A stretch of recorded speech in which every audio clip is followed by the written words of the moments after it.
Go yard. I got so much motherfucking design on right now. Break it down, bring it back, make it clap. I got 3 old thoughts, new block, where that thing. Bitches on my line, and you know they come straight. Hold up, what it not, 45, scope it cash like whoa. How you fucking with these hoes up? Assalamualaikum warahmatullahi wabarakatuh.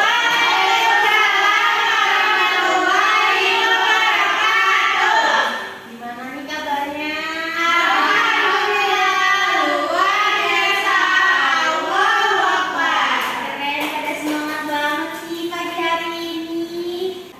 Baik, sebelum kita mulai pelajaran pagi hari ini, untuk mengucap rasa syukur atas kehadiran Allah, di mana kita dapat berkumpul dan bertatap muka, ada baiknya kita berdoa dulu ya. Iya. Kita bahas salah satu pimpin doanya ya. Yuk, Resti. Sebelum kita memulai pembelajaran kita, ada baiknya kita berdoa. Berdoa dimulai. Bismillahirrahmanirrahim.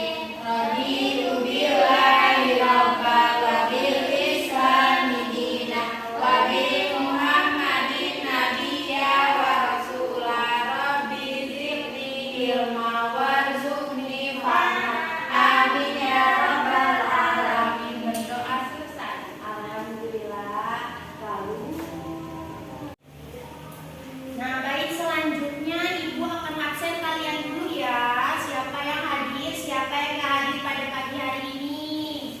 Baik, bersama Yuninda Putri. Hadir Bu. Iya. Hadir. Grace. Hadir. Resti. Hadir. Miftahu. Hadir. Winda. Hadir. Hadir semua ya pada pagi hari ini. Hadir. Nah, oke anak-anak, sebelum kita mulai ke pelajaran selanjutnya, kita sebaiknya menyanyikan lagu kebangsaan dulu ya, Indonesia Raya. Ibu minta satu orang untuk maju ke depan untuk memimpin. Ya, baik ini ya. Indonesia tanah airku, tertumpah darahku. Di sanalah aku berdiri, jadi pandu ibuku. Indonesia kebangsaanku, bangsa dan tanah airku. Marilah kita bersatu, Indonesia bersatu.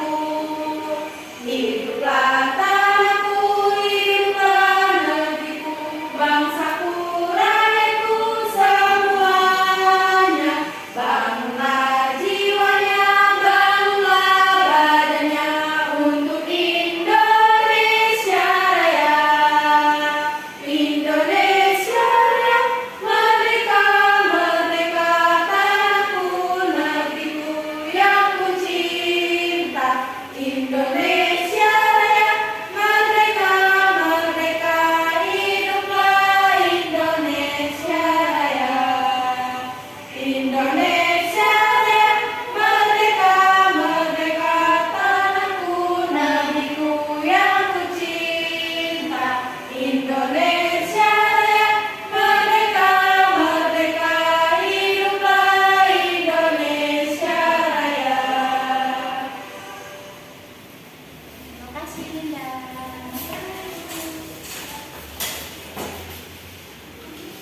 Nah, jadi di sini kita akan membahas materi tentang pengaruh kalor terhadap perubahan suhu dan wujud benda pada kehidupan sehari-hari, yang dimana ini merupakan materi dari tema 7, subtema 1. Kegiatan yang akan kita lakukan yaitu kegiatan 3.7, menganalisis pengaruh kalor terhadap perubahan suhu dan wujud benda dalam kehidupan sehari-hari, dan kegiatan 4.7, melaporkan hasil percobaan pengaruh kalor pada benda. Jadi pada pertemuan kemarin kita kan sudah membahas tentang cara perpindahan kalor kan, yaitu terdapat 3 konduksi, konveksi, dan radiasi. Nah, sekarang kita akan membahas tentang pengaruh kalor terhadap benda. Masih ingat nggak apa itu kalor? Tidak. Jadi kalor itu merupakan energi yang dapat berpindah dari satu benda ke benda lainnya. Umumnya kalor itu berpindah dari energi tinggi ke energi yang lebih rendah. Contohnya pada kegiatan sehari-hari itu, kalian pernah nggak masak air menggunakan kompor? Benar. Nah, di situ merupakan salah satu contoh pengaruh kalor yang menyebabkan perubahan wujud benda. Di mana saat kita memasak air itu akan berubah menjadi panas. Dan akhirnya energi panas yang dialirkan itu akan mendidihkan air di dalam panci tersebut. Nah, sekarang ibu punya salah satu alat peraga. Ini pengaruh kalor terhadap perubahan suhu dan wujud benda dalam kehidupan sehari-hari. Jadi, kalor itu merupakan energi panas yang dapat diterima atau dilepaskan oleh benda karena adanya perubahan suhu. Kalor dapat berpindah dari benda yang bersuhu tinggi ke benda yang bersuhu rendah. Perubahan suhu benda akibat kalor yaitu benda yang menerima panas akan mengalami peningkatan suhu, sedangkan benda yang melepas panas akan mengalami penurunan suhu. Contohnya seperti yang sudah dijelaskan tadi, yaitu saat memasak air. Lalu perubahan wujud benda yang diakibatkan oleh kalor. Berdasarkan wujudnya, benda itu dapat dibedakan menjadi 3. Apa aja coba? Cair, padat, gas. Ya benar, ada benda cair, benda padat, dan juga benda gas. Wujud suatu benda akan berubah ketika menerima dan melepas panas. Perubahan wujud adalah proses perubahan wujud suatu benda menjadi wujud benda lainnya. Di sini terdapat contoh perubahan suhu akibat kalor, yaitu saat memanaskan air, yang dimana semula air ini merupakan air dingin. Ketika dipanaskan, air ini akan menerima panas dari api melalui proses pemanasan yang mengakibatkan air tersebut menjadi panas dan mengalami perubahan suhu. Lalu contoh yang kedua yaitu saat kita mencampurkan air panas dan juga air dingin. Air dengan suhu rendah akan menghasilkan suhunya karena menerima kalor dari air yang bersuhu tinggi. Contoh selanjutnya yaitu cairan raksa, di mana cairan raksa ini biasanya terdapat pada termometer. Saat cairan raksa dalam termometer ini akan memulai dan menunjukkan suhu tertentu apabila cairan panas ini menerima suhu dari tubuh kita. Lalu di sini ada contoh perubahan wujud benda akibat kalor. Contohnya yaitu mencair. Lalu contoh yang kedua yaitu menguap. Contoh yang ketiga yaitu menyublim. Nah, ini contoh pengaruh kalor terhadap perubahan suhu. Saat air dingin dipanaskan, dia akan mencair dan suhunya menjadi berubah. Yang awalnya suhu tinggi menjadi suhu rendah. Yang kedua adalah contoh air dan saat dipanaskan suhunya akan berubah menjadi panas. Lalu di sini ada pengaruh kalor terhadap perubahan wujud benda, yaitu benda padat menuju cair disebut mencair, dan sebalikannya benda cair menjadi padat disebut membeku.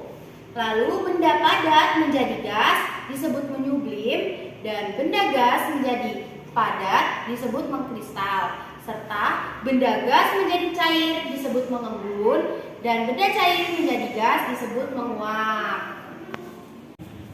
Oke. Cek son. Son. Tepuk cek dan. Tepuk cek dan. Tepuk dua cek dan. Tepuk tiga cek dan.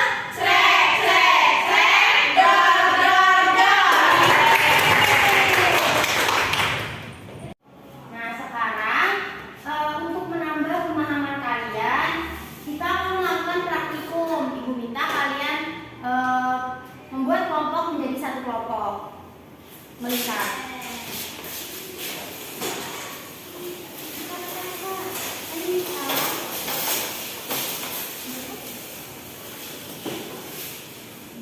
Nah, jadi di sini ibu mempunyai satu benda padat, yaitu berupa gula. Jadi kita akan panaskan benda ini, apakah dia benar akan berubah wujudnya atau tidak.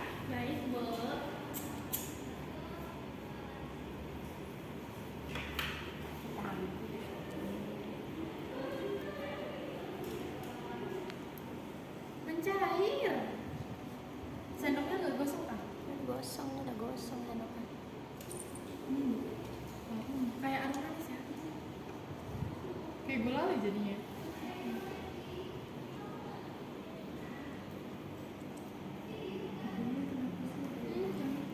Nggak komplit apa ya? Nggak panas. Enggak.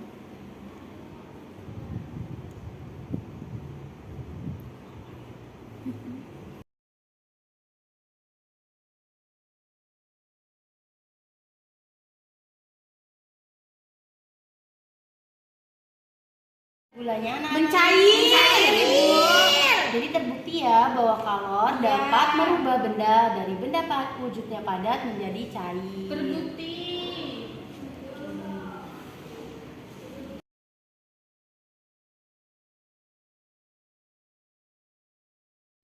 Nah, sudah terbukti kan? Sekarang ibu minta kalian untuk mengerjakan LKPD yang udah ibu kirimkan ke grup WhatsApp ya.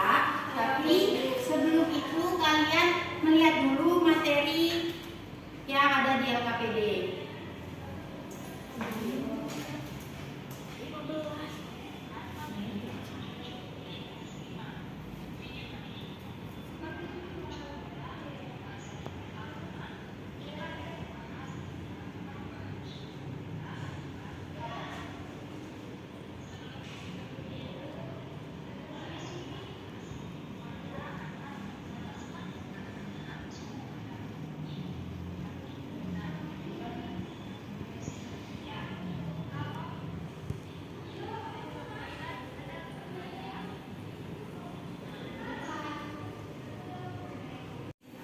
Nah, setelah kalian melihat video pembelajaran ini, kalian sekarang mengerjakan LKPD yang sudah ibu berikan, lalu mengumpulkan LKPD ke WhatsApp ibu ya.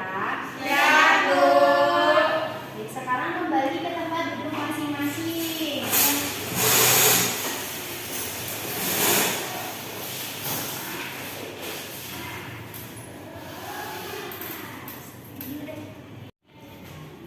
Nah, jadi itu tadi pembelajaran tentang materi kalor pada pagi hari ini. Di antara kalian ada tidak yang berani menyimpulkan apa yang telah kita pelajari pada hari ini? Saya, Bu. Ya, Resti silakan. Jadi hari ini itu kita belajar tentang kalor. Nah, kalor itu adalah energi panas yang dapat diterima atau dilepaskan oleh benda karena adanya perubahan suhu.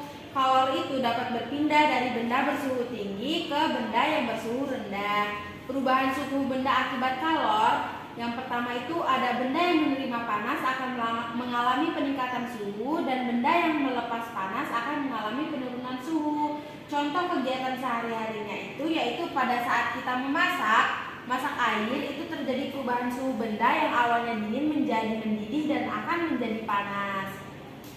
Selanjutnya, tadi juga Ibu menjelaskan tentang perubahan wujud benda akibat kalor. Berdasarkan wujudnya, benda itu menjadi 3, ada padat, terus ada cair, dan juga ada gas. Wujud suatu benda akan berubah ketika menerima dan melepas panas.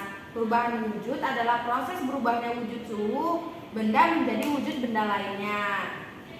Terus juga tadi Ibu memberikan penjelasan mengenai pengaruh kalor terhadap perubahan wujud benda, yaitu dari padat ke cair dinamakan membeku dan kebalikannya dari cair ke padat menjadi mencair, dari padat ke gas itu namanya menyublim, dan dari gas ke padat namanya mengkristal, dari gas ke cair itu namanya mengembun, dan dari cair ke gas itu namanya menguap. Sekian Ibu yang aku dapetin materi pada hari ini. Baik, benar. Terima kasih Resi.